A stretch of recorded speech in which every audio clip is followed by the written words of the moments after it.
Began to consider the penalty Chelsea must pay after last night's violence at Stamford Bridge. The club faces a heavy fine and the closure of part or all of its ground. Trouble flared as Chelsea lost an FA Cup penalty shootout to Millwall. It spilled into surrounding streets. There were 33 arrests and 11 police officers were injured.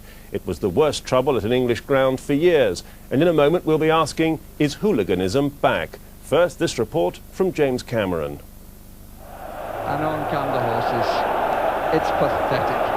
24 mounted police charged onto the pitch at Stamford Bridge last night as rival fans confronted each other after the game. The horses formed a barrier across the ground in a largely successful attempt to keep the warring factions apart. Two Millwall players say they were attacked by Chelsea supporters. As the crowds left the stadium, trouble spilled out onto surrounding streets, with police and fans involved in sporadic clashes. There were hundreds of young men here, climbing up here, climbing up there, in the cellars there, bricks, you know, throwing the bricks at the police, and not once did the police do that. They just said, come down, get out of here. The headlines in this morning's newspapers make sober reading for those who thought football hooliganism was a thing of the past. Lifelong Chelsea supporter Ray Rashbrook saw the trouble from his cafe across the road from the ground. I wouldn't be surprised to get a brick through the window at all. I was expecting that last night, really. You've got thousands and thousands of fans and 100 policemen to look after them in the street. And I think they did extremely well, yeah, because I think it could have got really nasty.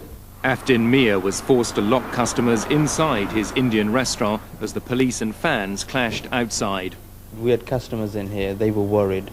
But they told us to shut the doors, everything, because we could hear the shouting of the fans. It just went crazy. 11 officers were injured. In all, 33 fans were arrested, and 19 of those will appear in court next month. The police admit they were expecting problems and are pleased that the trouble was largely contained. What we had last night was very successful throughout the whole evening, and I must say that the deployment of the mounted branch primarily, certainly in my mind, was a fine piece of police work which definitively prevented a riot or serious disorder inside the soccer ground.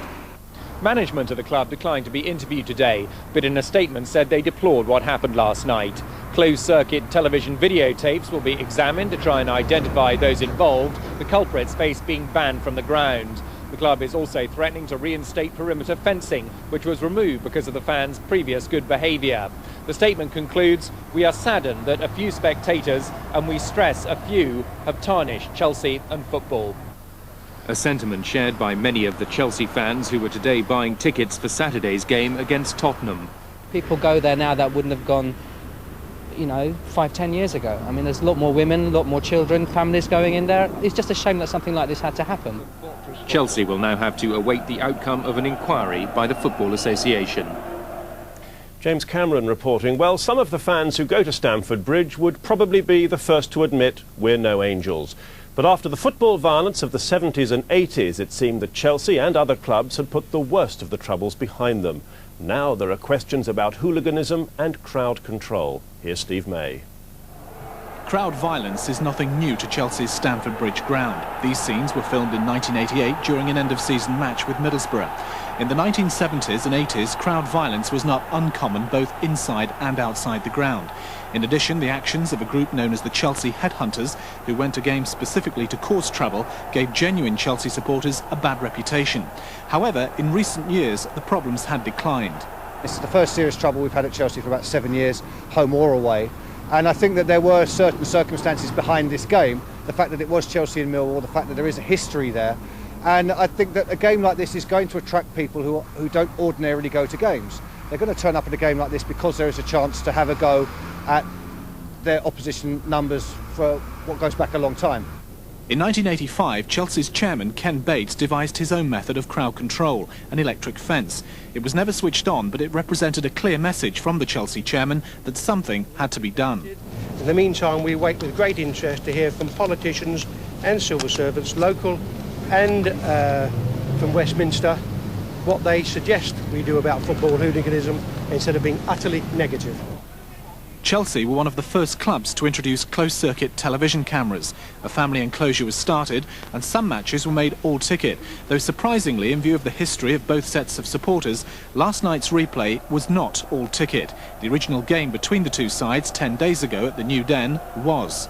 Tickets were being sold for people to go into the ground right up until half-time.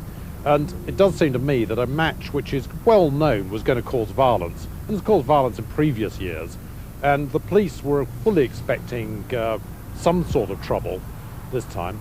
If they made it all tickets issued in advance, they'd at least would have known that the people who had been there would have been football fans and not hooligans. The Football Association has already begun their investigation, though a return to a pre-Hillsborough situation where supporters were fenced in isn't envisaged. When the fences came down, everybody was aware that there was a risk involved. I am not aware at the moment that there is a demand that the fences are put up, even after last night.